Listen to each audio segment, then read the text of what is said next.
Hey guys, welcome back to a brand new video. In this video, we will discuss the Wolverhampton Taxi Knowledge Test, specifically safeguarding vulnerable passengers and especially safeguarding children and vulnerable adults.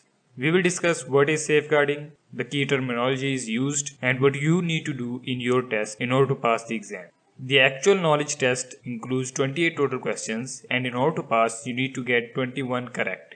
There is another very detailed video about the Wolverhampton Taxi Knowledge Test on our channel, so make sure to check that out after watching this one. Let's get started. The first lesson is about understanding vulnerable passengers, and we can do that by understanding the indicators of risk. You need to look up these things. Identify the source, sources of advice, and pathways for reporting these concerns to people. Lastly, understanding the responsibilities concerning the personal safety and security of all passengers. It is very crucial because of the criminal elements. After looking up these things, you should realize that your job is to see, understand the risks, and report these things because that is what the police is expecting you to do. It is called whistleblowing. To help you understand this, we will look at different scenarios. Scenario 1. An elderly lady approaches your taxi at the local supermarket. She has a lot of luggage with her and a walking stick. She appears to be in pain when she walks. What would you do? So in this case, you are responsible for getting her luggage, picking it up, putting it in the bag and opening the car door. Close the door, take it to a destination, take the luggage out of the car, take it to the front door and open the door for her. Do not go inside a house if you take them. You must stay outside the home. Scenario 2. You collect a man and a woman from a local restaurant. When they get into your vehicle, the man is shouting at the woman who is crying.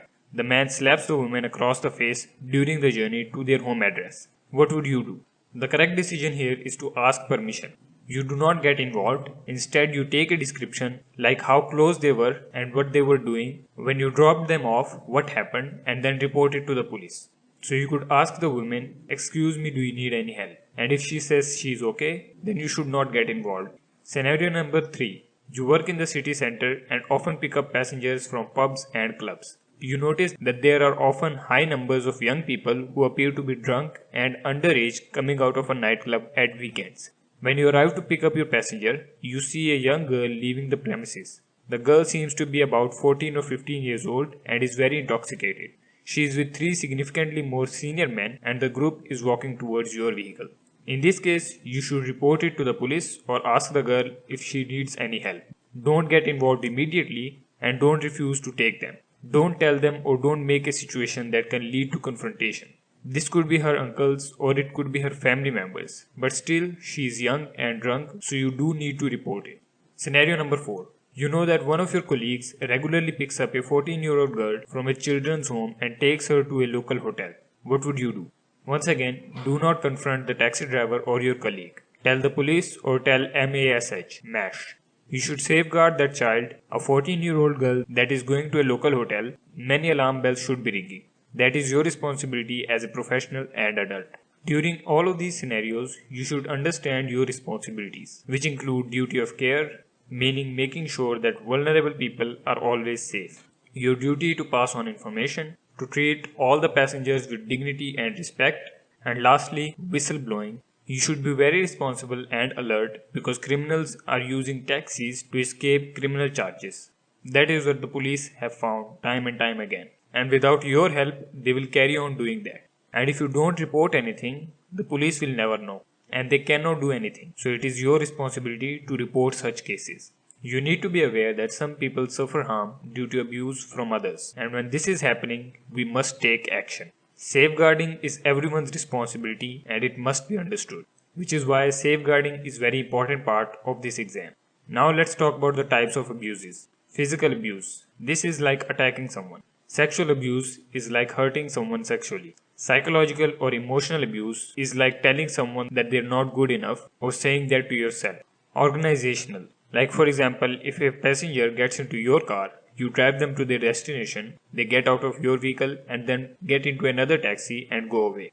They are being organized or trafficked. If you observe anything like that, you should report it. Self-neglect. This is an abuse that can happen to yourself, so you should focus on staying positive. Modern slavery. Like for example, if someone has just arrived in the UK for a better life, but their passport has been taken from them, and now they cannot leave even if they want to. Financial or material abuse. The money is not in their hands but instead in someone else's hands. And that money is being used only when absolutely needed to. For example, if you see one person is very well dressed but another one with him is foul and filthy, this should ring your alarm bells as well. Discriminatory. Discriminatory abuse is based on race or religion. So for example, if someone is wearing hijab or if their skin color is black or white. Neglect and acts of omission. For example, someone complaining about being hungry or in pain, but the other person with him is not listening at all. In this case, you should be able to uncover it and get deeper to understand what's the problem. Domestic violence. We just looked at it in a scenario where a man slaps a woman. That is domestic abuse and you need to report it. Following are some indicators. If you see them, you should be concerned about children under 18. Relationships with older males or females. Concern that the young person is sexually active. Breaking away from family, friends or professionals. Not attending school. Going missing from home. Experimenting with drugs and or alcohol. If you smell or see drugs in your car, you should immediately report it. If you know that a child is supposed to be in school, but instead they are in your taxi, you should report it. Children with physical injuries. If a child is getting in your car and he has a bruise on his arm, you should report it. Secretive. So if the child is secretive and doesn't want to talk at all, you should report it. Involved in offending behavior. If they are swearing or being racially abusive to you, they may be trying to cry out for help. Unexplained mobile phones or credit. So if the kids have 2 or 3 phones, you should report it. Accepting lifts in different cars. So if you, for example, drop off a child in an unknown place and they go ahead and get into another car, you should report it. Sending or receiving inappropriate images. So if you realize that they are getting indecent images, you should report that. Spending increasing time on social networking sites. These reports will be beneficial. So you might be thinking, how are these children targeted? It involves them being vulnerable, befriended by the offender, grooming process, the process where they're given something like food, gifts, money or something else to trick them, blackmailing or threats, isolation from support. The offenders are identified by the following: individuals who control adult sex workers, drug dealers with links to violent crime, or groups of male exploit them for their own sexual gratification, males who pass young people on to others for sex, female offenders, and other young people. These are major things that you need to be concerned with, and as a professional driver, you must know what is happening. Now let's move on to recognizing the indicators of concern, especially for adults that are 18 or older. Here we're talking about disabled or vulnerable adults who may have mental illnesses such as Alzheimer's or some physical disability. And let's understand how they could be abused. Being bullied. So if you see someone and you know that he has a mental illness but he is being abused, you should report it. Having decisions made for them all the time. So if all the decisions for them are being made by someone else, there may be a big issue. Preferences being ignored. So you should report it immediately if their choices are being ignored or they are being forced to do something against their own will. Being subject to verbal abuse or put downs, like telling them you're not good enough, etc. etc. If you see that, you should report it. Physical injuries, like bruises or cuts, etc. Being poorly dressed or unclean. If the passenger, for example, is missing daily wear accessories like shoes, you should report it. Someone else controlling money. If 2 passengers get in your car, one of them is very well dressed but the other one is not at all, you should report it. Struggling to look after themselves. These reports should definitely help the person and should bring relevant agencies to help the guy out. Now let's understand what classifies as sexual assault. Sexual assault is when a person intentionally sexually touches another person without reasonably believing they consented. Touching covers all physical contact, whether with the part of a body or anything else or through clothing. That touching is sexual assault. Next, let's see what is sexual exploitation. Young people receiving something in return for engaging in sexual activities. Offenders have power over victims due to their age, gender, intellect, physical strength, and or economic or other resources. Violence, coercion, and intimidation are common.